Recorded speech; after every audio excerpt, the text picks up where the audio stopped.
Marikoy, luto tayong buridibud, kamote, alokon, talong, sitaw, saluyot. Nilagay ko na po yung bagong kamote, tapos alamang. Hintayin natin kumulo para madurog ang kamote. Lagay na natin saluyot. Matigas po kasi ito. Tagal maluto. Pag madulas na, luto na po siya. Lagay po tayo sa chicken cubes. Masarap po sa gulay yan. Cubes na chicken. Nilagay ko na po. Sabay-sabay na.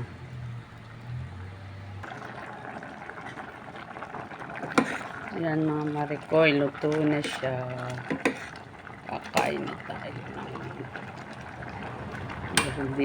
buridibud. Luto na po, kakain na tayo.